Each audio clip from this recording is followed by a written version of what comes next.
खुशामदीद दोस्तों, हम सोच के नए नई एपिसोड में। दोस्तों, हमारे दिल का मौसम तो बदलते पता नहीं चलता। कभी हम खुश होते हैं, कभी उदास, कभी गमगीन और कभी बहुत ज़्यादा संजीदा। लेकिन अगर हम गौर करें तो हमारा जो कुदरती माहौल है, हमारे जो मौसम है, वो भी आजकल बहुत तेज़ी से बदल रहे हैं। आखिर जो हम आज से 10-20 साल पहले जो मौसम देखते थे, अपने वक़्त पे जो आते थे, आज क्यों बदल रहे हैं? आज हमें इत्तेफ़ाक हुआ एक कॉन्फ्रेंस में जाने का, मुझे और अमजद परेश साहब को। तो हम वहाँ पर जब गए तो वहाँ पर प्रोफ़ेसर फ़ाहद रसूल साहब आए थे, जो कि एक एक क्लाइमेटोलॉजिस्ट हैं, मौसमों के माहिर हैं। उन्होंने जो बातें बताई और होशरुबा इंकशाफ़ात किए, वो सुन के हम एक बार सोचने पे मजबूर हो गए कि क्या क्या वजह है कि हम इस तरफ ध्यान नहीं दे रहे। और हम इंतहाई मतलब अहम बातें जो वहाँ पे उन्होंने डिस्कस की। तो आज हम इसी टॉपिक पर बात करेंगे और अमजद साहब जो है वो आपको बताएंगे कि जो क्लाइमेट चेंज है, इसकी आखिर वजह क्या है। हमने कहा अपने नाजरीन तक भी ये बात पहुंचाएं, ये बड़ा अहम टॉपिक है। वीडियो पूरी देखिएगा। जम साहब, आपके हवाले। Thank you very much sir. आज का टॉपिक जो है ना, वो बिल्कुल हमने इस पर इससे पहले भी हमारी बातचीत होती रही है, लेकिन आज जो हमने सीखा है, हम चाह रहे हैं कि हम अपने जो दर्शक है, ऑडियंस है, उनको भी वो सिखाएं, क्योंकि ये इतना बज़ाहिर ये लगता है कि लेकिन ये सादा मामला नहीं है। ठीक है, ये हमें वहाँ जाके पता चला है कि हम किस गंभीर मसले का शिकार है।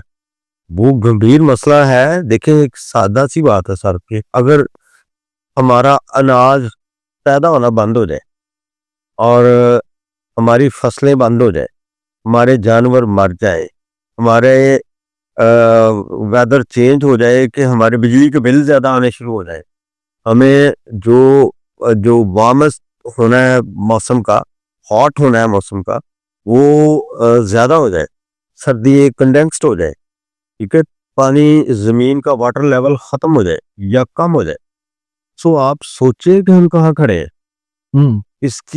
इसको ज़रा थोड़ा सा छोटा सा नमूना ये है कि सर ये जो है ना, वेदर चेंजेस, जब वेदर जो है यानी मौसम जो है, वेदर का, मौसम का, क्लाइमेट का हमारी रोज़मर्रा ज़िंदगी में और इसके साथ होने वाली अखराजात के साथ इसका बड़ा गहरा ताल्लुक है।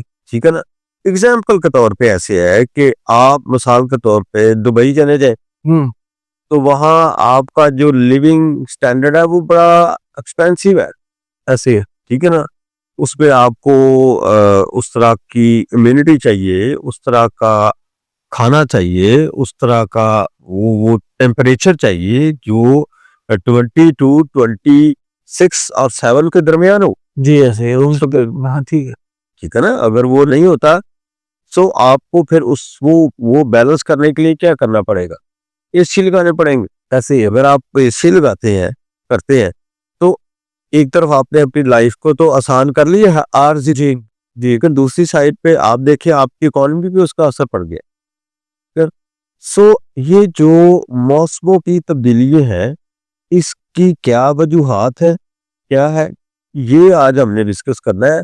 ये क्या है, ये बात आज से नहीं, आपको याद होगा हमने एक वीडियो बनाई थी कंपाउंड इफेक्ट की। बिल्कुल ऐसे ही। अच्छा, एक मजेदार बात यह है कि शायद वो डैरन हार्डी की किताब है कंपाउंड इफेक्ट, वो भी जरूर पढ़िएगा।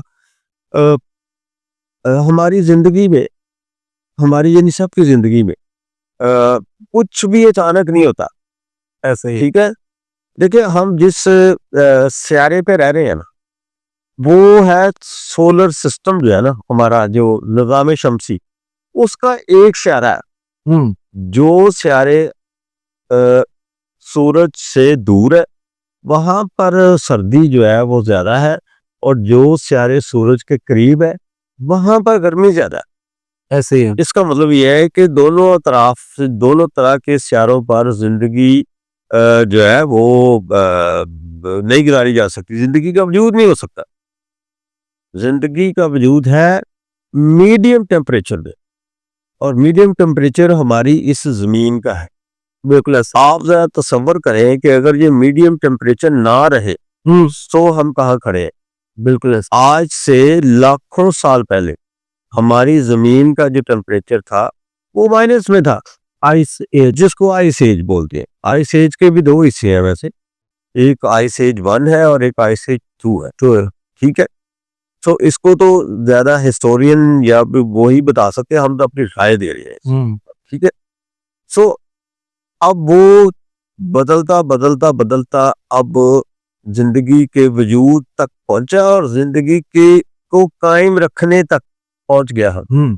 ठीक है, अब आपको पता है कि सर सूरत हाल यहाँ तक पहुंच गई कि यूएनओ को वो जो मिलेनियम डेवलपमेंट गोल है, ठीक है ना, उसमें एक हिस्सा जो है वो क्लाइमेट चेंज का उनको डालना पड़ा कि इस पे काम करना जरूरी है। ठीक है ना, और इसकी वजूहात आबादी का ज्यादा होना, एनर्जी का ज्यादा कंज्यूम होना, और इसके अलावा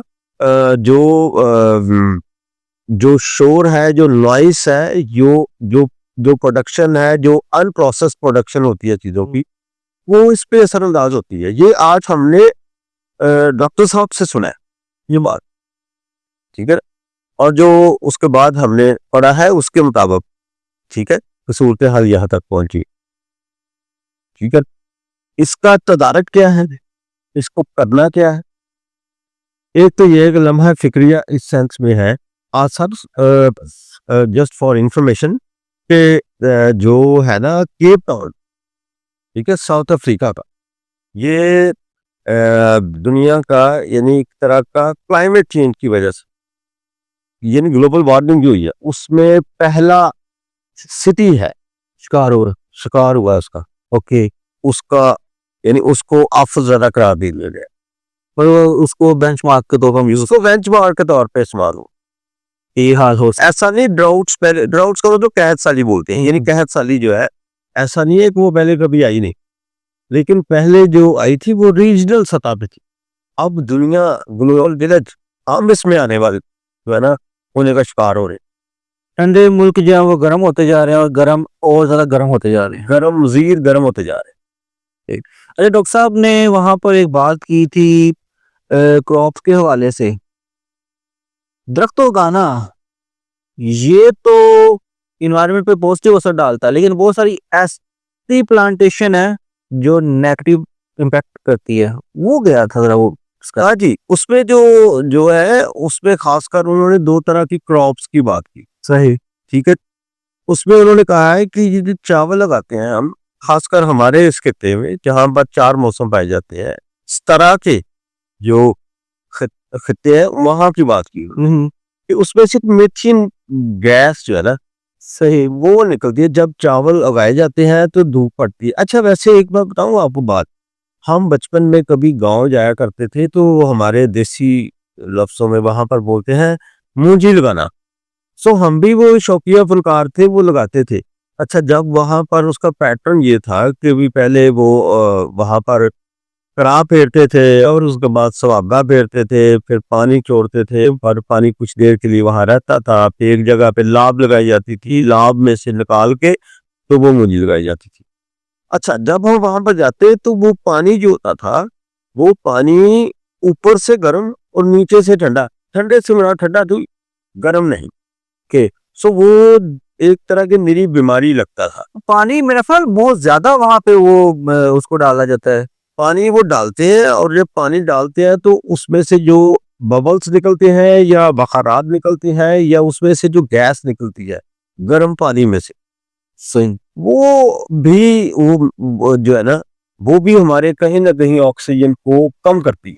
हमने तो सुना था कि जो प्लांट्स हैं वो दिन के वक्त ऑक्सीजन रिलीज करते हैं, लेकिन यहाँ पे मामला मीथेन गैस का है। ये वो गैस है जो चूल्हों में जलती है। अच्छा, इसकी वजह से होता, हाँ जी, हाँ, ये वो गैस है, ठीक है ना। सो ये जो है ना, जब पानी खेतों में छोड़ा जाता है जी जी। तो वहां से मीथेन गैस जो है ना वो निकलती है, और ये वो गैस है सर जिस जो हमारे चूल्हों में जलती है, जहां से हम बिल्कुल ऐसे वगैरह जो है ना, खतरनाक गैस। हाँ, खतरनाक गैस है।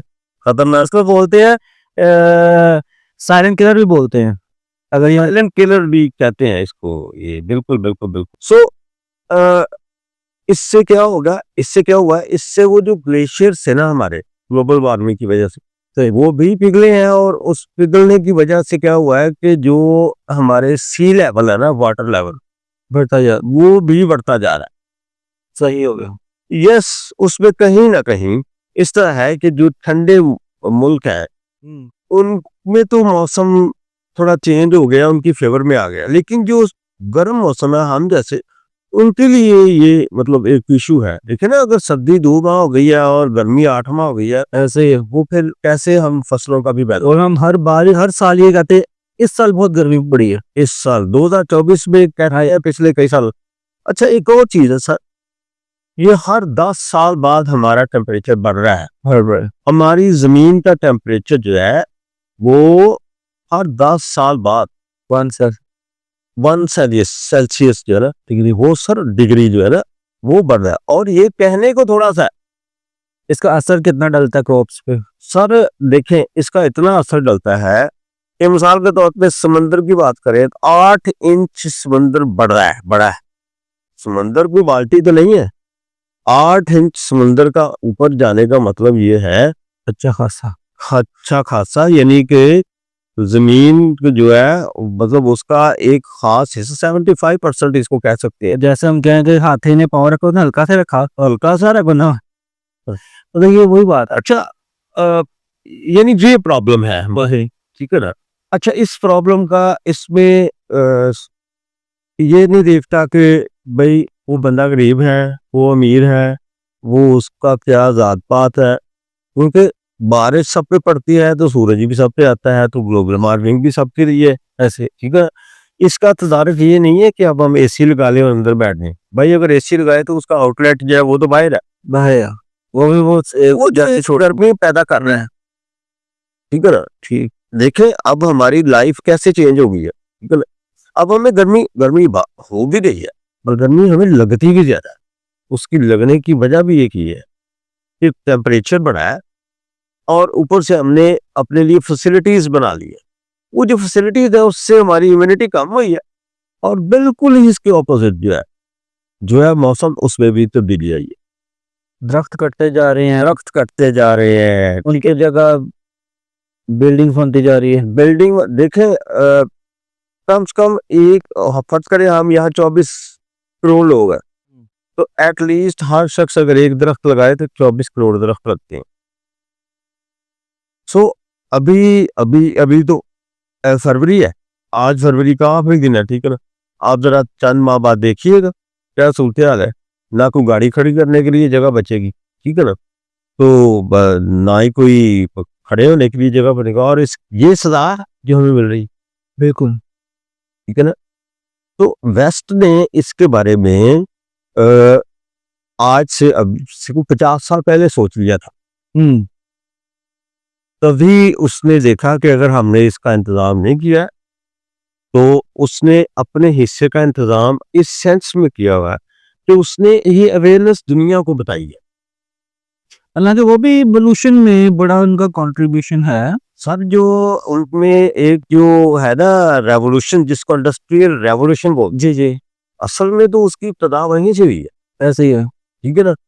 देखे, इंडस्ट्री पहले वहां लगी है, बाद में यहाँ आई है। यहाँ अंडर डेवलप्ड कंट्रीज So- ने शिफ्ट कर दिया। So they are responsible for this curse, जिसको हम हाँ। कह सकते हैं। पहले वो है, हम तो बेचारे बाद में है ना जी, ठीक है ना।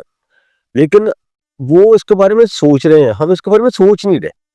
भाई सर हमें करना क्या है इंडिविजुअली और कलेक्टिवली? सर हमें जो यूएनओ ने अदारा बनाया है ना, ठीक ठीक है ना, हमें उस अब ऐसे हमने इस पे काम किया भी है। अब कंट्रीज ने इस पे मिनिस्टर्स बना दिया, हमने मिनिस्ट्री बनाई है इस पे। अब वो कितनी उसकी परफॉर्मेंस है ये तो बात की बहस है, क्लाइमेट चेंज के क्लाइमेट चेंज के हवाले से। लेकिन इसके लिए हमें यदि कंट्रीज को जो है ना कुछ चीजें जो है ना, आपको पता है कि हमारा अपना है बिजनेस है वेबसाइट्स का, तो हम लोगों की अभी इंडस्ट्रीज की जब बनाते हैं तो एक कस्टमर का हम बना रहे थे तो उसमें एनवायरनमेंट की प्रोटेक्शन के सर्टिफिकेट्स नहीं लगे थे। सही तो उन्होंने कहा भाई अगर आप नहीं लगाएंगे तो हमें तो ऑर्डर्स भी नहीं मिलेंगे, यानी खौफ की वजह से हम काम करते हैं, शौक की वजह से नहीं करते। सर मैं नाम ही लेना चाहूँगा कि मैं जब माज़ी में केमिकल इंडस्ट्री में काम करता था, जी। तो वहाँ पे अरसे दराज से वाटर ट्रीटमेंट प्लांट था लगा हुआ।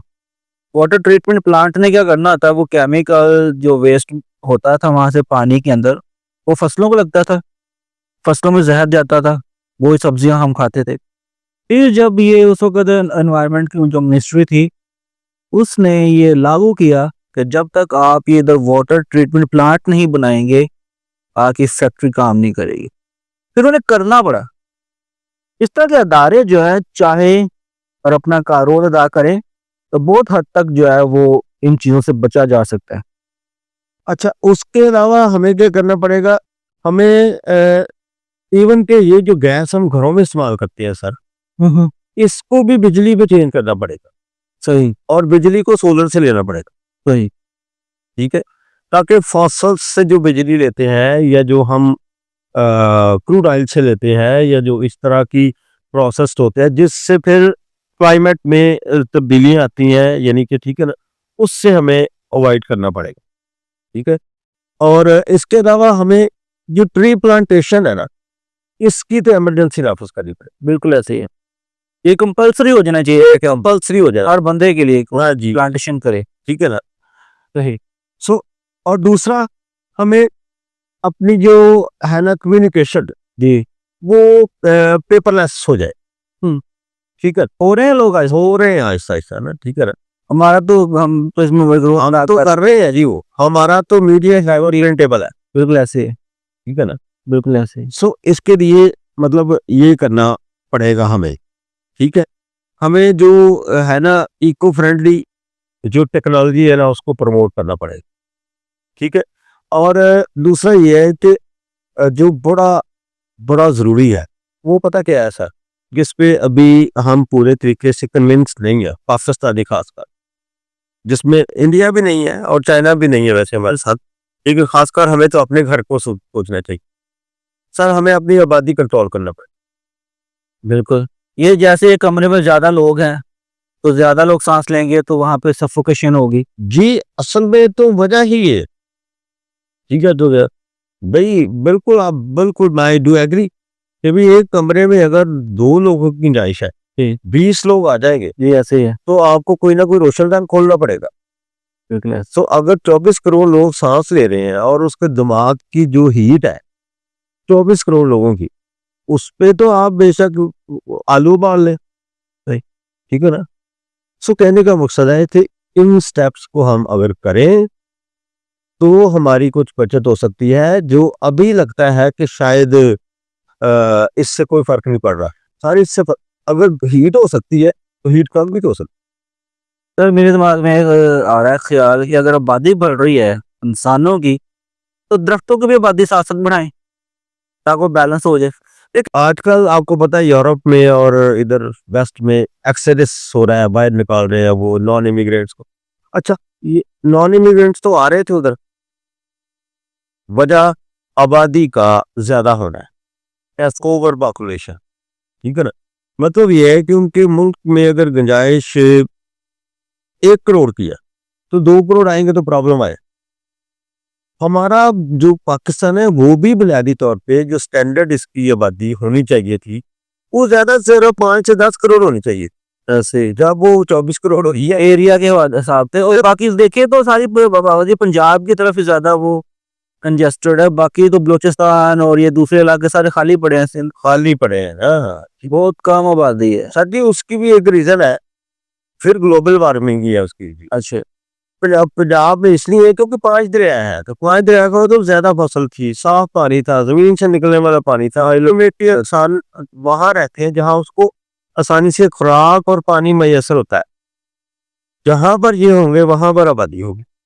फिर मसले बाद में, शुरू में अच्छा लगता है, बाद में मसले बाद। बाद में ठीक है ना, बड़े से देखे आपको लाहौर रावी पे नजर आता है ऐसे ही, ठीक है ना, आपको झंग दरिया के किनारे नजर आता है, आपको फैसलाबाद दोआबा पे नजर आता है, आपको बहुत सारे ऐसे और भी सिटी, इंटरनेशनल सिटीज है। लंदन आपको ग्रेट एम्स के पे नजर आता है। ठीक है ना, आपको बार्सिलोना है या दीगर जो है वो आपको समुद्र के किनारे नजर आएंगे, ठीक है ना, या दरियाओं के किनारे नजर आएंगे, खासकर दरियाओं के किनारे नजर आएंगे। उसके रीजन ये है कि वहां पर पानी अवेलेबल है, यानी जिंदगी अवेलेबल होती है। ये वजह, सहरा में क्यों नहीं है, सहारा में क्यों नहीं है, ठीक है ना, पानी नहीं है, इसलिए आबादी ना होने के बराबर। So we are responsible for this. इसे हमने बिगाड़ा है, इसे हमने संवारना है। जी सर। तो दोस्तों ये थी आज की वीडियो, और बहुत सारी बातें आपने सुनी, हमने साहब ने बड़ा अच्छा डिस्क्राइब किया ग्लोबल वार्मिंग के हवाले से, क्लाइमेट चेंज के हवाले से। और ये हमें इंडिविजुअली सोचने की ज़रूरत है कि हम अपना रोल क्या अदा कर रहे हैं। उम्मीद है आपको वीडियो पसंद होगी, और हमारे चैनल को सब्सक्राइब कीजिएगा। हम मज़ीद आगे कुछ वीडियोस जो हैं वो बनाने जा रहे हैं। Thank you. सो हमारी वीडियोस देखते रहे, अपनी राय जरूर देते हैं।